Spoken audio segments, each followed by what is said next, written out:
Pemirsa dan pendengar yang setia, salam jumpa kembali bersama dengan saya Pastor Kong Leoris dari Jakarta City Blessing, Gereja Kasih Anugerah. Dalam program Life is a Gift, hidup adalah hadiah. Mengapa hidup ini bisa menjadi hadiah? Di tengah tantangan, rintangan, limitation, keterbatasan dari saudara dan saya, pergumulan, cari uang, kerja harus banyak, harus ke sana kemari, ngalamin stres dan lain sebagainya. Ada problem demi problem yang terjadi. Pastor Kong, itu realita hidup. How do you say? Bagaimana kamu masih bisa bilang bahwa hidup ini adalah hadiah? Saya mengerti maksud saudara, bukan berarti saya bebas dari masalah. Selama kita hidup di muka bumi ini, kita akan selalu mengalami trouble, masalah, pergumulan, tantangan, rintangan. Nanti di surga Tuhan berikan hidup yang kekal, tidak ada lagi air mata, tidak ada tangisan, tidak ada sakit penyakit, tidak ada yang buruk, semuanya indah, namanya saja surga. Tetapi saudara, walaupun saudara di muka bumi ini, Tuhan tetap memberikan hadiah. Hadiah itu adalah pengorbanan Dia yang sempurna, sehingga saudara dijamin, katakan dijamin. Dia memberikan rohnya yang luar biasa yang tinggal di dalam hidup saudara. Ini topik saya hari ini, roh memberikan hidup, memberikan kehidupan. Jadi walaupun ada tantangan dan rintangan selama kita masih hidup ini, ingat tantangan dan rintangan itu nggak lama. Selama saudara hidup berapa puluh tahun, 50, 60, 70, 100, 120, 150 tahun, tantangan itu ya sejauh itulah. Selebihnya adalah hidup yang kekal. Dan juga kalaupun ada tantangan 100 tahun, tidak setiap hari saudara mengalami tantangan kan. Ada sukacita demi sukacita. Bahkan orang yang ahli di bidang apa tuh namanya ya. Saya lupa ya. Dia mengatakan bahwa 97% atau lebih dari apa yang kita takutkan tidak menjadi kenyataan. Jadi sebenarnya yang masalahnya itu kitanya yang takut, kitanya yang khawatir. Tapi Pastor Kong juga ada toh masalah. Betul, tetapi ada kuasa yang lebih besar dari masalah yang sudah tinggal di dalam hidup saudara dan tinggal di dalam hidup saya. Kalau saudara masih ingat Roh Kudus diberikan kepada saudara, yang waktu saya pernah talk show atau saya khotbahkan juga, salah satunya adalah memberikan penghiburan. Kalau saudara masalah dihibur, kan berarti selesai itu masalahnya. Atau diberikan kekuatan untuk mengalahkan masalah tersebut. Dan ketiga, salah satu yang luar biasa, kita dijadikan duta besar kerajaan surga, memberitakan kabar baik kepada orang lain. Bukan memberitakan kabar buruk, memberitakan kabar baik. Itulah yang sangat dikesalkan atau diiri hatikan oleh iblis. Saudara dan saya yang masih mengalami tantangan, masih bisa memberitakan kabar baik. Dia kesel benar sama saudara dan saya. Berarti apa? Saudara dan saya punya raw material, ciptaan yang luar biasa. Punya kreativitas, punya kemampuan, punya kekuatan yang Tuhan berikan buat saudara dan saya. Itulah sebabnya hidup ini saya sebut hadiah. By the way, saudara gak menciptakan diri sendiri loh. Perut daripada mami saudara pun itu diberikan Tuhan untuk melahirkan saudara dan melahirkan saya. Beberapa saat yang lalu saudara, saya di gereja kedatangan seorang yang luar biasa. Dia punya kriteria profil yang luar biasa. Seorang transformator. Artinya dia merubah daerah yang miskin menjadi daerah yang makmur. Dia itu menjadi orang yang bisa mengajak hamba-hamba Tuhan bekerja sama, berdoa untuk kotanya. Dia membuat sebuah sekolah untuk orang-orang miskin, orang-orang yang tidak berada, sekolahnya gratis, makan minum gratis, dan setiap bulan ratusan juta dia harus keluar.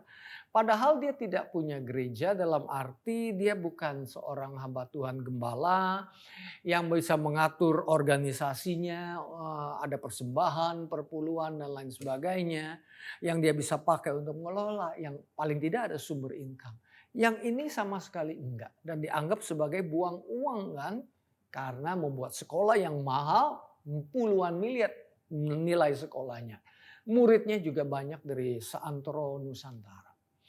Dia yang mengagumkan lagi satu hal adalah dia seneng kalau diperkenalkan sebagai ibu rumah tangga saja. Bukan embel-embel orang-orang yang luar biasa. Waktu saya berinteraksi dengan beliau, Ibu Elizabeth Philip namanya, tinggal di Semarang. Saya membuat sebuah kesimpulan. Dia adalah seorang ibu rumah tangga yang dipenuhi Roh Kudus. Embel-embel belakangnya itu luar biasa. Walaupun dia memperkenalkan diri sebagai ibu rumah tangga, tetapi karena ada roh yang memberikan kehidupan, roh yang memampukan dia untuk melakukan hal-hal yang kebanyakan orang belum tentu bisa lakukan. Dan dia di dalam khotbah, di dalam sharing, dia selalu memberikan kredit kepada Roh Kudus. Kenapa? Karena sekolahnya dia aja S3. Maksudnya SD, SMP, SMA. Dan setahu saya SMA-nya tidak lulus dan kemudian dia menikah. Dan dia tidak punya sekolah formal yang bisa dibanggakan. Dan yang paling mengagetkan adalah matanya tidak bisa melihat seperti saudara dan saya, mata jasmaninya tidak bisa melihat. Tetapi walaupun tidak bisa melihat, mata rohaninya jauh bisa melihat jeli ke depan. Dan apa yang dia lakukan ini adalah karya daripada Roh Kudus. Berkali-kali dia berkata ini adalah karya Roh Kudus. Waktu dia khotbah di tempat saya, dia berdirinya begini, saudara. Habis itu dia begini.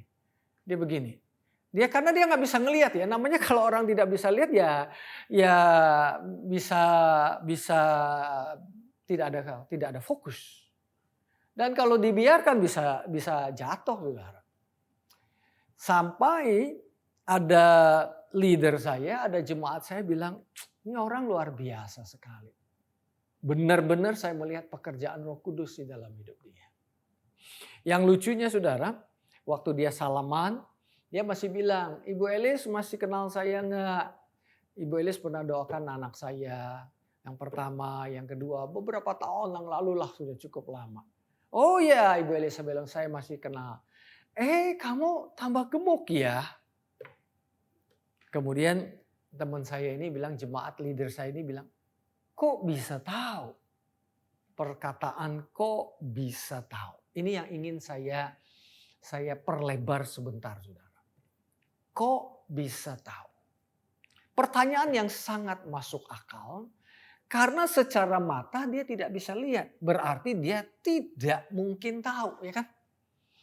Tetapi yang dia tidak mungkin tahu itu ternyata dia bisa tahu. Siapa, saudara? Di belakangnya menurut saya adalah pekerjaan Roh Kudus yang luar biasa.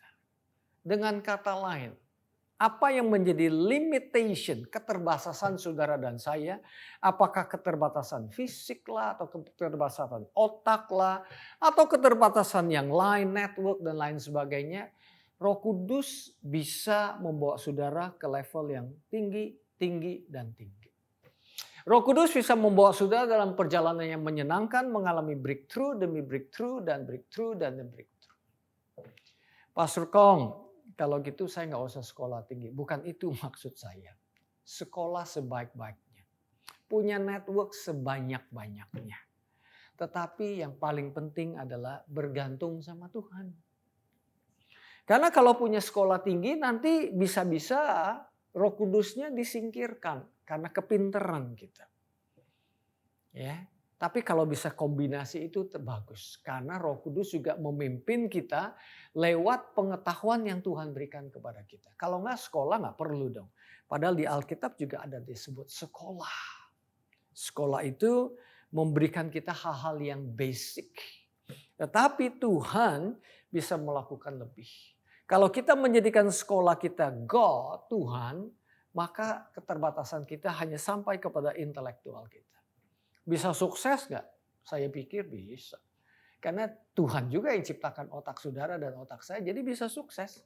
Dan buktinya ada orang-orang yang tidak mengenal Roh Kudus, yang tidak mengenal Tuhan, bisa lebih sukses daripada secara jumlah keuangan ya. Atau jumlah apalah yang saudara mau nilai secara fisik, bisa lebih hebat.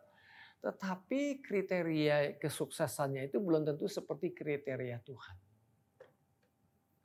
Karena habis punya rumah 1.000, mau tinggal setiap hari pindah-pindah rumah, capek loh pindah-pindah rumah, bisa bosen juga loh saudara ya. Jadi Roh Kudus ini luar biasa. Kenapa Ibu Elizabeth bisa melihat? Saya ingin kasih garis bawahi lah. Dia melihat di alam roh, melihat di dalam roh, saudara. Ya. Dan bedanya apa, saudara? Bedanya kalau roh yang memberikan saudara sesuatu, dia memampukan saudara. Katakan memampukan.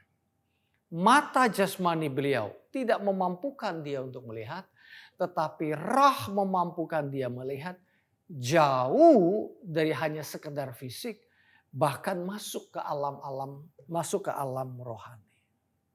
Amin saudara ya. Itulah sebabnya Tuhan Yesus pada waktu dia naik ke surga, dia menjanjikan Roh Kudus yang dikirim 10 hari kemudian kepada saudara dan kepada saya. Dan saya ingin cerita, saudara masih ingat Petrus? Petrus itu murid Tuhan Yesus yang sudah tinggal, makan, ngobrol sama Tuhan, ngikut Tuhan udah 3 tahun, 3,5 tahun. Tapi pada ujung-ujungnya, dan dia juga sudah melakukan pekerjaan yang luar biasa, mengusir roh jahat, menyembuhkan orang sakit. Tapi pada ujung hidupnya pada waktu Tuhan Yesus mau disalib, apa yang terjadi? Si Petrus menyangkal Tuhan Yesus. Bayangin saudara, 3 kali menyangkal Tuhan Yesus. Dia ada di dalam tempat waktu Tuhan Yesus mau diadili kan. Dia itu malam hari, udaranya dingin. Jadi di situ ada orang pakai semacam api unggun lah ya, atau pasang api lah ya untuk menghangatkan badan. Dia ikut deketin supaya badannya juga hangat saudara, karena suasananya dingin. Tetapi walaupun dia sudah menghangatkan badannya, tetap saja dia mengingkari Tuhan Yesus 3 kali. Saya belajar bahwa api yang dari luar itu belum tentu membuat hati kita itu hangat. Belum tentu membuat hati kita itu berkobar-kobar untuk Tuhan. Belum tentu membuat hati kita itu single untuk Tuhan. Itu api dari luar.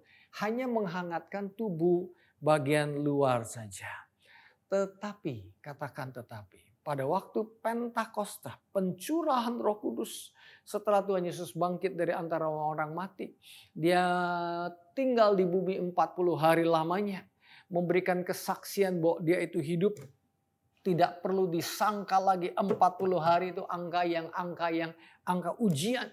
Dia naik ke surga. 10 hari kemudian Roh Kudusnya turun. Murid-murid mungkin sedih. Aduh Tuhan Yesus, kenapa kamu meninggalkan saya? Tidak, Tuhan bilang, lebih baik aku pergi. Kalau aku tidak pergi, Roh Kudus atau rohku sendiri tidak akan aku kirimkan kepadamu. Roh penghibur, roh yang memberikan kekuatan. Nah pada waktu hari Pentakosta terjadi 2000 tahun yang lalu, Roh Kudus dicurahkan dan sekarang Roh Kudus sudah tinggal di dalam hidup saudara dan saya orang percaya. Apa yang terjadi? Roh Kudus merubah hatinya Petrus. Roh Kudus mentransformasi dia sehingga hari itu dia bisa berkhotbah. Dan 3.000 orang terima Tuhan Yesus. Dia khotbah dengan sangat berani. Kalian yang menyalibkan Tuhan Yesus. Padahal salah satu yang menyalibkan Tuhan Yesus juga Petrus. Dia mengingkari Tuhan Yesus. Ya enggak? Itu Petrus, tetapi dia beri orang yang minder, orang yang coward, orang yang pecunda. Menjadi orang yang berani, brave, bold sekali. Rupanya ada api yang di dalamnya. Bukan api dari luar yang waktu dia terjadi pengadilan tentang Tuhan kepada Tuhan Yesus, tetapi api dari dalam dia yang membakar hidup dia sehingga tantangan-tantangan yang di luar tidak sanggup untuk mengalahkan Rasul Petrus. Pada waktu saya lihat Pentecost, saya jadi ingat saudara. Pentakosta kan dari Paskah ya, Passover ya kalau di Judaism. Di Alkitab Perjanjian Lama. Itu 50 hari kemudian itu disebut, saya baca ya, hopefully cocok nih spelling saya benar, pronunciation, Shavuot. Ya, perayaan Shevat itu hukum 10 perintah Tuhan diturunkan kepada Musa untuk bangsa Israel. Tetapi yang saya ingat adalah pada waktu hukum yang begitu kudus diturunkan, 3.000 orang meninggal. Mestinya hukum yang membawa kehidupan, tapi ternyata 3.000 orang meninggal, saudara.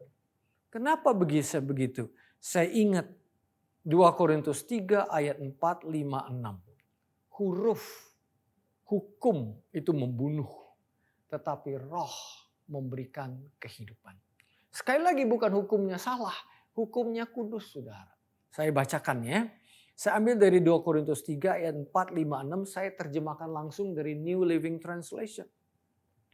We are confident of all this. Kata Rasul Paulus, kita ini yakin benar akan hal ini. Because of our great trust in God through Christ. Karena apa? Karena kepercayaan kita, trust kita kepada Bapa di surga, kepada Allah di dalam atau melalui Kristus Yesus.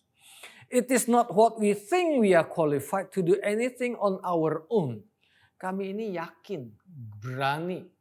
Bukan karena kami berpikir bahwa kami ini qualified nih. Seperti Ibu Elizabeth, dia nggak qualified untuk memimpin sekolah S3, maksud saya SD, SMP, SMA.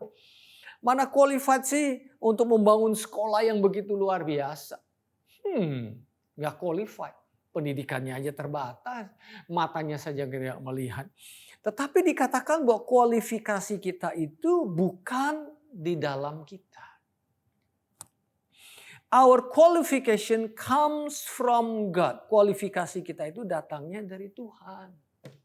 Saya kasih catatan dikit ya. Jangan salah mengerti. Kalau gitu datangnya dari Tuhan, saya nggak perlu sekolah deh. Jangan begitu juga. Itu namanya ekstrim, saudara. Karena Tuhan bisa bekerja lewat sekolah, saudara. Hanya saudara perlu tahu, sekolah itu adalah means-nya, alatnya, bukan sang tuannya. Ya. Itu aja bedanya. Our qualification comes from God. He has enabled us to be minister of His new covenant. Dia telah memampukan, katakan memampukan. Garis bawahi, memampukan. Hukum Taurat datang, tapi hukum Taurat tidak memampukan merubah hati daripada bangsa Israel. Hari ini hukum Taurat dipraktekkan oleh bangsa Israel, tetapi yang mempraktekannya tidak mengerti bahwa hukum Taurat itu menunjuk kepada Tuhan Yesus. Dengan kata lain, hukum Taurat itu bukan akhir, tetapi sebuah neni, sebuah suster yang membawa kita, sebuah guardian yang membimbing kita, yang membawa kita kepada Kristus. Jadi akhirnya adalah Kristus Yesus, dan tentunya kita cari yang akhir, saudara. Dia telah memampukan kami menjadi pelayan-pelayan daripada perjanjian baru.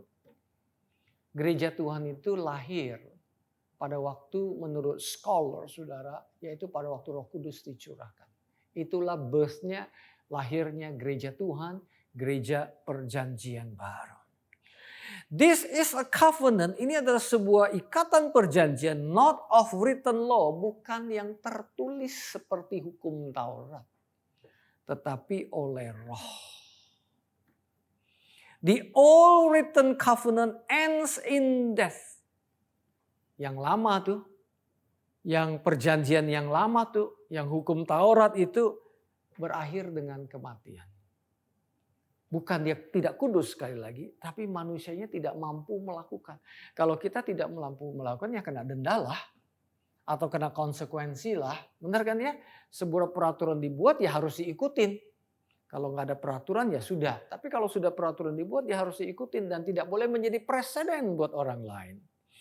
But under the new covenant, tetapi di bawah perjanjian baru, Roh Kudus memberikan kehidupan. Yang saya pelajari ini, saudara, letter, huruf, atau sebuah perintah, hukum Taurat contohnya, memberikan perintah.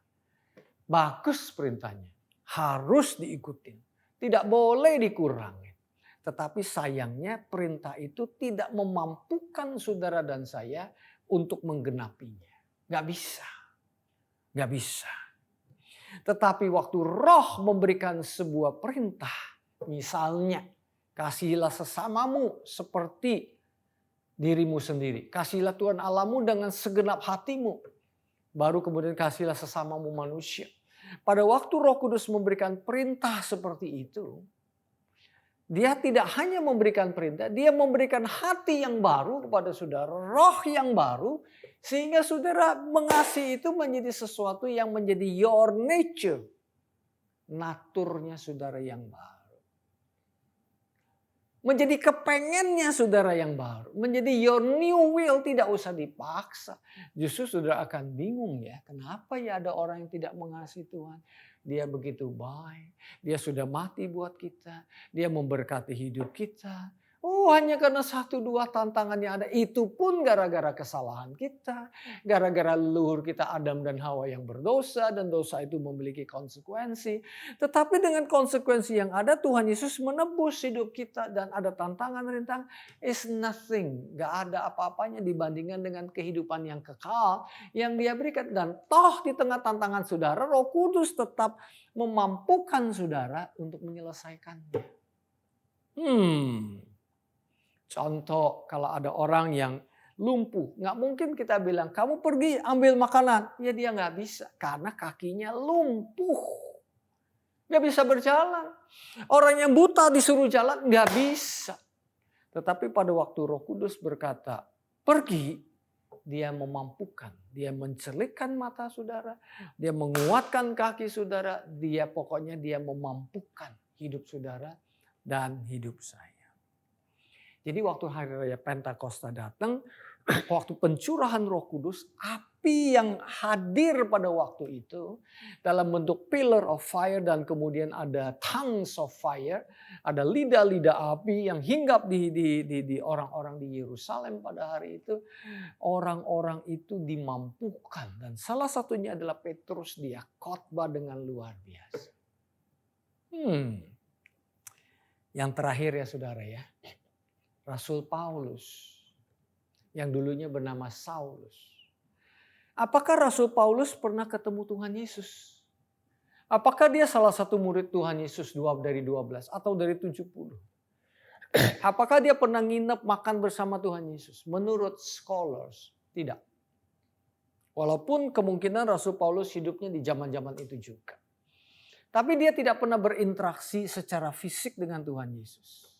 Dia berinteraksi secara roh di dalam perjalanan Damaskus. Roh Kudus Tuhan menampakkan dirinya di alam rohani. Apa akibatnya saudara? Paulus tidak kalah dengan Petrus. Keantusias Paulus tidak kalah dengan Petrus dan kawan-kawan. Keperkasaan Paulus tidak kalah. Desire, kerinduan memberitakan kabar baik nggak kalah. Pelayanannya tidak kalah. Pengenalan Alkitabnya tidak kalah. Padahal Paulus belum pernah ketemu Tuhan Yesus secara fisik.